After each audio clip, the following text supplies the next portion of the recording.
guys, we're going to do a head-to-head comparison of the McLaren P1 and the McLaren Senna. Let's go, Jack!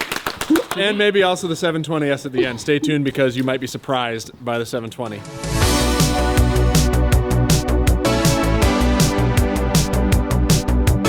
Okay, as my main man Jack said, we're going to do a little bit deeper dive into the McLaren P1 and the Senna. So these were McLaren's flagship Ultimate Series cars from 2013 to 2019. You could not get a better McLaren at that time. And I've had the unique and awesome opportunity to put extensive miles on these things. And frankly, I've been super pumped about doing this video for quite a while because not often do you get to hear this kind of input from someone that's actually owned them, driven them, tracked them, and just put a lot of miles on them. Stay tuned and you can see what it's really like to daily drive a McLaren P1 or a McLaren Senna, McLaren's flagship vehicles. You might be surprised.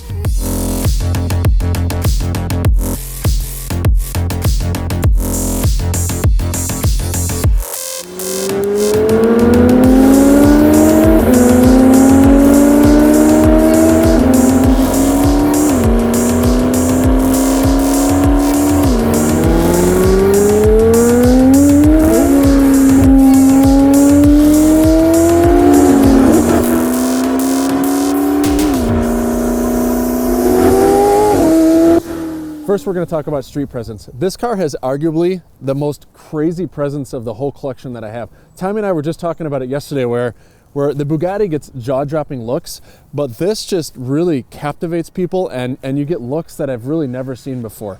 It has the biggest wing that I've ever seen in my life on a car, and frankly it should because this was designed for the track. It was exclusively meant to be a track car, and it sure feels like it. But I mean, it's been called the Batmobile. It has been described as, what is this thing? I get spaceship all the time. Yeah. Oh, we get spaceship frequently, but and people seem to either love or hate it too.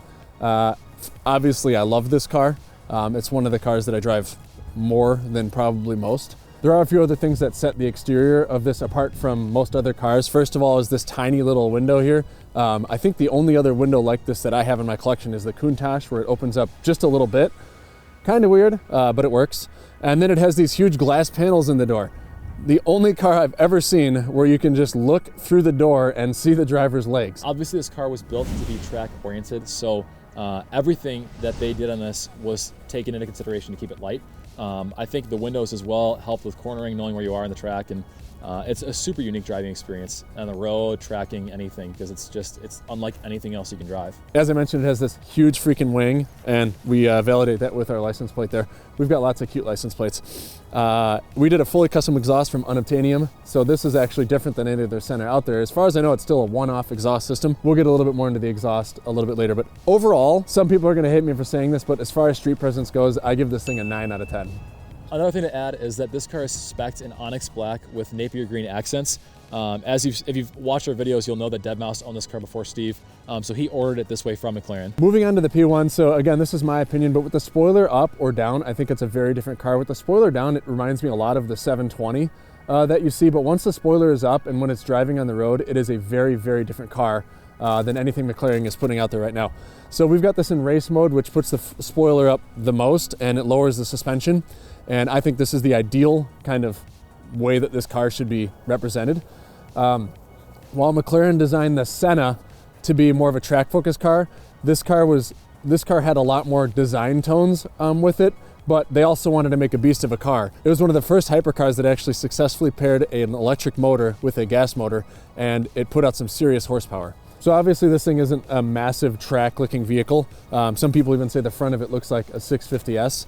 And something that I oftentimes get when I'm driving any one of the three McLarens is, what is that car? McLarens don't have any of the street presence in general that a Lamborghini or a Ferrari does. These cars more than anything, and maybe the Pagani as well, people just don't actually recognize and understand the brand yet. I think McLaren's pumping out some serious numbers to change that, but a lot of people don't recognize the McLaren name because frankly they just haven't been mass producing supercars for nearly as long as Lamborghini, Ferrari, and some others. But just judging by how awesome these things drive, handle, look, I think it will be a household name really in no time. For me personally, I think the P1 is one of the best looking modern cars of the 21st century. I think it is probably top 3 for me personally.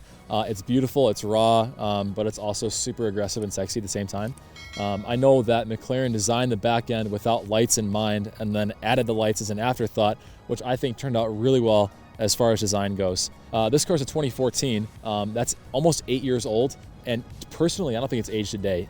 People are shocked when I tell them that this car isn't brand new, and I think that they hit it out of the park as far as styling went with this car. So that's my opinion. Steve, what do you think as far as styling goes? How do you rate it? So I would rate this in race mode at a 6.5. Now, if it's not in race mode, I would probably drop it down a few points, and a lot of people are going to hate me for that, but frankly, I don't get the same reactions when I'm in this versus when I'm in the Chiron or the Huayra or the Senna. Next category is going to be on reliability, and as many people know, McLarens are definitely not known for their reliability, and I'm probably going to get myself excluded from any factory tour or visit by saying this, but hey, I'm here to be honest with you people, and I want you guys to just understand what you might be getting yourself into. I want to preface this that we drive these things hard. So it may not be a total fair comparison, but we drive them hard and we drive them a lot. I also want to mention that this car is modified. We've done a bunch of different tunes, and we have also got a fully custom exhaust system on it. So that could be part of the reason why it's braking. But lots of check engine lights, lots of active arrow warnings. We have done so many tunes trying to get this right. We probably have our best tune yet, but it still will occasionally go into limp mode. I don't think I've brought it to the track once without it going into limp mode on lap 3 or 4, so I haven't gotten to do the full experience on the track yet. And there's always just that general worry in the back of your mind that something significant is going to happen again because it's a McLaren. And before I got this, there was actually a bunch of recalls that needed to be fixed. One of the main was that the lining around the gas tank caused it to catch on fire. So that was a well-known issue at one point. I've replaced 2 cracked glass panel on the roof, and I've also replaced, I think, 2 of them with my 720S. That's a very well-known problem. I had a piece of styrofoam just fall off of the back of the seat. Again, this car is modified, so take this with a grain of salt, but as far as reliability goes, I'd probably put this at a 3. As far as reliability goes, the P1 has been better than the Senna. Now, we have not modified the P1 just yet. Probably we'll get there at some point, but I want to point out a couple things that have gone wrong with this thing. Right now, we're not throwing into E mode because there may be an issue with the hybrid drive assembly. That's a $100,000 plus issue, so it will get fixed, but for now, we're just not going to throw it into E mode. I have had an issue where I was on the road and the transmission started malfunctioning, and I was stuck on the side of the road for 10 minutes and haven't had that issue since. Other than those 2 pretty major issues, it's actually been really solid for me. And again, that transmission issue kind of corrected itself, so the only real existing issue is potentially that hybrid drive assembly. For a McLaren, I'm pretty pleased with this, and I would rate this one at a 6. Heading into the interiors, I want to start with how difficult it is to get in the Senna and out of the Senna. The seats kind of really cup and come way out, and it's just a total pain in the butt to get in and out of these. Usually hold on to the steering wheel. Getting out is even harder. That's what she said. So as a reminder, I'm not going to get too technical, and this is a track car, so it's not really meant to be daily driven, but I daily drive it anyway. Lots of carbon, driver oriented shifting mechanism, and this, I'll show you that, boom. Pointing out the manual seat lever as well, nothing automatic, probably a weight savings thing. A ridiculous start stop button. No clue why they have this on lots of supercars. Save the earth by saving fuel in a supercar getting 6 miles a gallon. It has a flip out screen that will go back down for a much more condensed version when you're in track mode.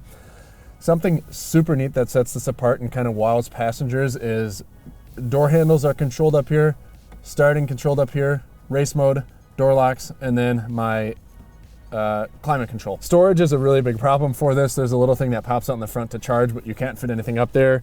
No glove box. I have to keep my registration actually right here. Little key storage though, how about that? No cup holder. There's a shock here that people always want to pull it down by this. Well, that will crush your fingers. It almost broke my brother's fingers when he hopped into here. So you have to grab it from this little concealed sleek part there. Of course, as I mentioned, the glass, which feels kind of weird when you're looking out the side and you can just see the road moving along with you. For clarity, it is Gorilla Glass, which is plastic. And then the whole entire chassis is made out of carbon. That pretty much sums it up for the interior. Keeping in mind that this is a track-focused car, I would rate the interior at a 6. Okay. That's how I was driving. And now on to the, you shut up. Make me. Kiss my lips. And now on to the P1 interior. Oh boy. Oh geez. So this immediately, like, my head, did she like jack this up, or is it really just bad? Jesus Christos, amigo. So after that very difficult getting into the car, the first thing that I feel is the sides of this seat hugging my hips. The tightest seats that are in any one of the cars that I own. It's tolerable, but Joel, forgive me for saying this, but Joel, my brother, my loving brother, got in this car and he got right back out. He's like, I can't fit in this thing properly. Tommy too, because he's a hefty fella. Being that it's a 2014, I'm still super impressed with the user interface. It's basically the same user interface, just a little, I mean, you could tell it's just a few years older, but functionality-wise, it's pretty much the same. Neat feature about the drivability of this is the DRS button, which will adjust the spoiler and allow you to go faster by lowering the spoiler. And then the iPass button, which is really like a boost. Even when you're going full ham on the acceleration and you pop this thing, it feels like nitrous blowing into the motor. It's amazing and one of my favorite features about the car. Lots of carbon fiber, and because it's a little bit older, it does not have a backup cam like the Senna does. I don't think you realize how much you need one of those things until you actually go drive an older car that doesn't have one. Now, I say that with full respect that you just can't see out of the back of this because the window is like that big. Another thing to point out is McLaren has done soft closed doors on all of their newer models, including my Senna, and these do not have soft closed doors. You have to actually slow it down before you shut it, or it's gonna slam down on you. Not a whole lot more to go over this without getting overly technical. Overall, even with respect to the squeezing of my booty, I would rate this thing at a solid 6.5 interior. Thanks, Steve. All right. So the first thing we're gonna do is go over acceleration. Woo! Jeez. So we're about to do the acceleration here, and typically I would have the iPass button ready to roll. That would require me to first hit the boost button. However, it's cold out, so we're still gonna accelerate hard, just not with that extra little boost. It's not that bad. Here it goes. Woo! Baby. So acceleration I would rate at probably an 8, but I think that the car gets good traction, but relative to all of the other cars, it's probably a little bit worse since it's just rear-wheel drive. So I'd probably actually put it at a solid 7 since you lose some of that speed because traction just isn't quite there. Even in the summer, it's not fully biting. Oh my god, dude. And there's a stupid start-stop feature. Without you, acceleration.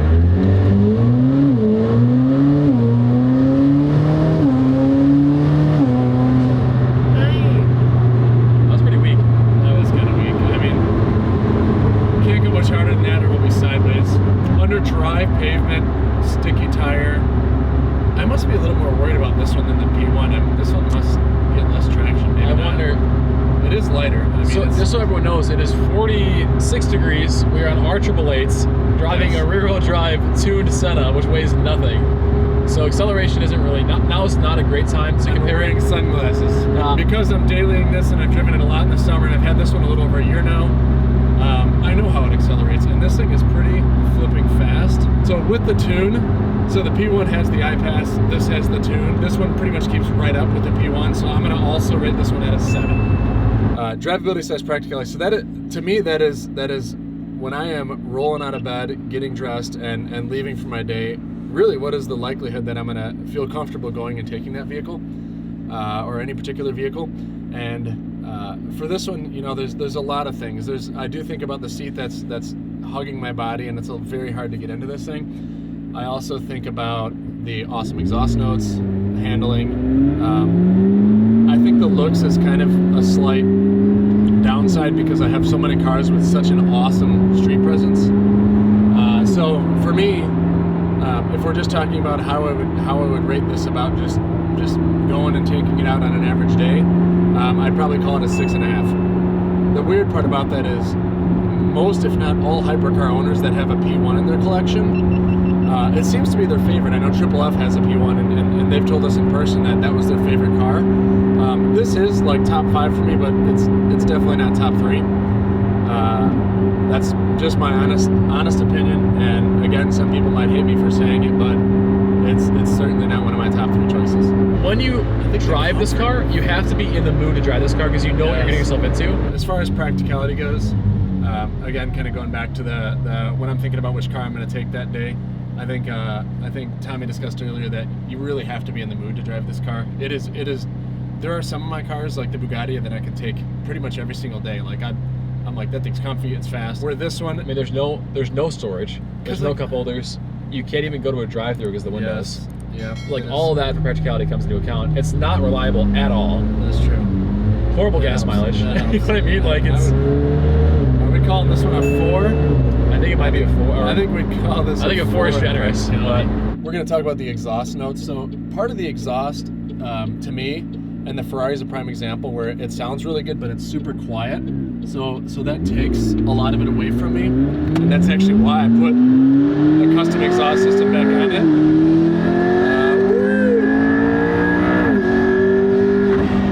it's so good. I mean, I would arguably say this is the best sounding car of the whole bunch on exhaust, and I mean that's genuinely my opinion. Now it's not the loudest, and when you're outside of the car, I think it's probably not quite that loud either. But just as far as sound goes, my opinion, it's the best. Loudness is super important, so I think that hurts the score a little bit. But overall, I'd probably give this 8.5. Moving on to exhaust, we discussed how the Unobtainium exhaust is a one-off custom system on this. This car is so loud when you start it up. I used to joke that it sounded like a vacuum cleaner when it didn't have an exhaust. Like it straight up sounded like a vacuum. And now with this, it is blazingly loud. It doesn't have as sexy of a sound as the P1, but it is freaking loud. So where it's not sexy, it makes up in loudness. I would pin this one. I'd probably say that this exhaust is probably a 7 for me. So handling really tight on this. It is definitely not terribly bumpy. The suspension absorbs a lot of the road. You still feel the road, but the suspension absorbs enough of it where I'm not getting out and my back's on fire. Braking very good on this vehicle. The best vehicle I have is probably the Bugatti braking, but this one's keeping up with that. And then I've got the Pagani that I think is a little bit harder to brake and doesn't quite keep up with the other hypers. One thing I hate is that you can put a lot of different pressures on the gas, and it's really sensitive. You hit a tiny bump on the road, and it jerks it around a bunch because the gas pedal's so sensitive. This car, more than any other, is just, you really feel that, and it's unfortunate. And as I was about to sit here and rate it, that just happened. That probably brings a drivability to right around a 7 for me on this. So getting into the driving experience, that is an important one. So this is my least comfortable car in the entire collection. It has the least comfortable seats and also the stiffest suspension. That, in my opinion, is a very, very toxic combination. Nice Mustang, guy. I'll smoke you in a race. We joke with others that drive this and when we go on long cruises that this car is not a long cruise car. Anything 30 minutes plus, you need to put your back on ice. Doesn't stop us from taking it on long cruises, but we're definitely swapping in and out of this car a lot more. There's no one guy that's going to take this the whole trip. But at the same time, you know you're driving a freaking track car. This thing is a beast. Like, it's stiff for a reason. You need to feel every aspect of the road, the track, wherever you are, and react accordingly. And it just the fact that it feels like a race car actually kind of bumps it up a few notches in my book. So where it's stiff and uncomfortable, the fact that you know you're driving essentially a race car, a track machine, that re-elevates it. So I think for me, the driving experience is still quite fun. I'd probably put it around a 6. On to fuel economy, probably worse than most because we are driving these cars. The fuel economy on this one's not too bad. As mentioned before, it does have a hybrid drivetrain, so that probably gets you a little bit more miles per gallon. And I think this thing's probably settling right around 13 to 14 miles a gallon. So relative to the entire collection, that's pretty good. So I would rank this one at a 7. Senna gas mileage, definitely one of the worst vehicles that we have, filling this thing up constantly. And part of it's probably because of the tune. And I want to side note that we did the Pops and Banks tune so that it just pops like stupidness. And I would probably put this one at right around a 3 in terms of gas mileage. We are back. It's cold and it's late, but we've got 2 more things to go over. Value and ownership. From a value standpoint, these are currently running about 1.2 to 1.3 million. The P1s are running about 1.6 to 1.8 million. For the buck, and they're both actually increasing in value since I bought them. They're worth more than what they were, which is great, even with the miles that I've put on them. But this one, it's considered a hypercar, so that puts it north of the $1 million mark.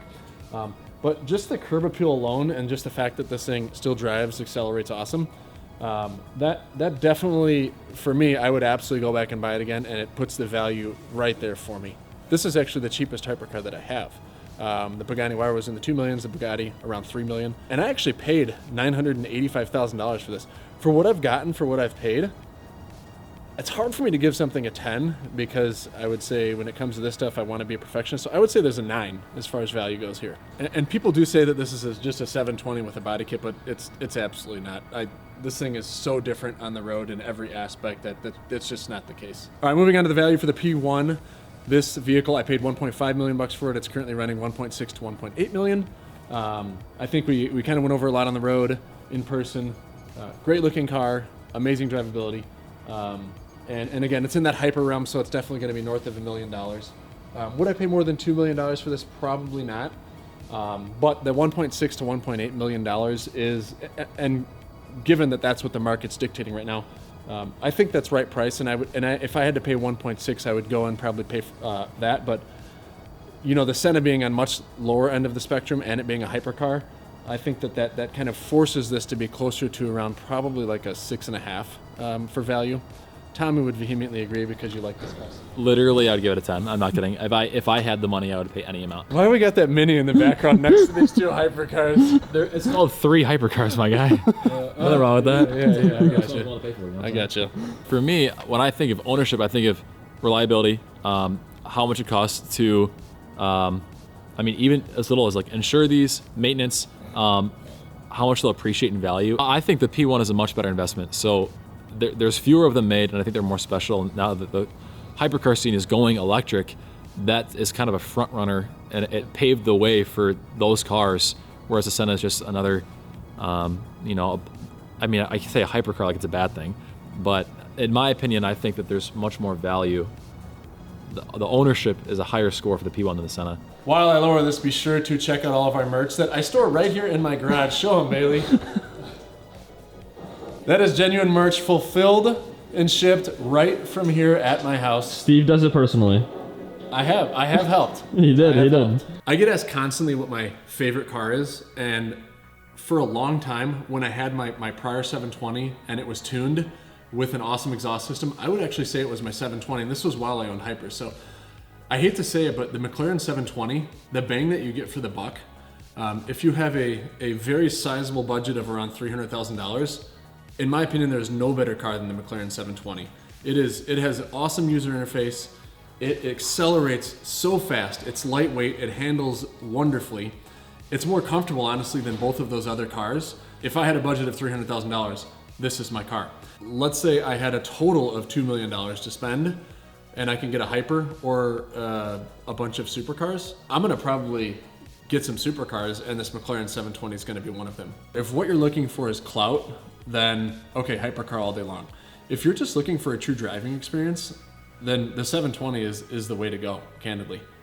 Save your money and go buy one of these and spend $30,000-$40,000 on an exhaust and a tune. It's the same performance these days. It's more fun. It's honestly more fun than the other two with an exhaust, because they're newer. They have, newer, better user interface. It's under warranty. They're easier to repair.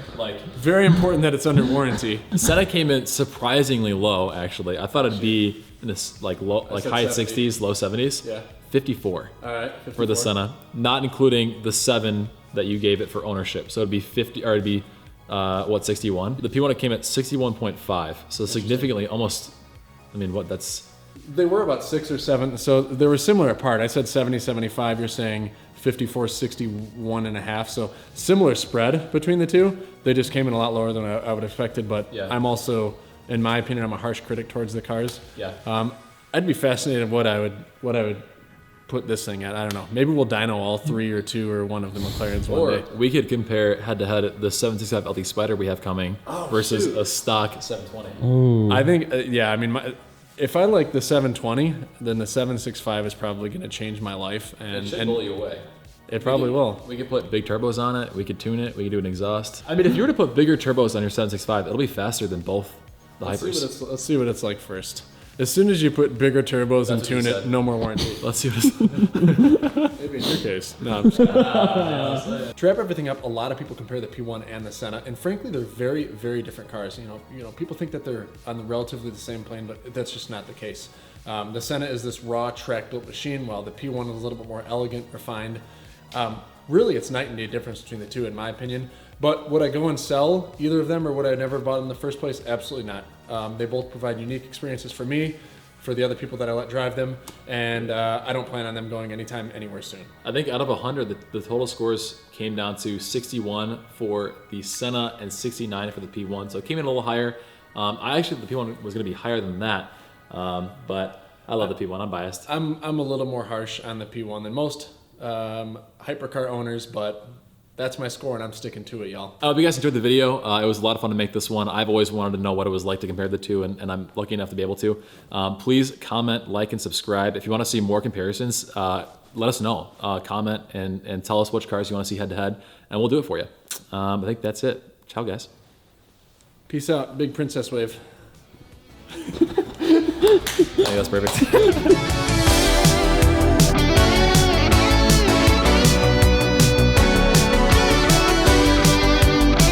You're gonna scrape. Didn't have a choice.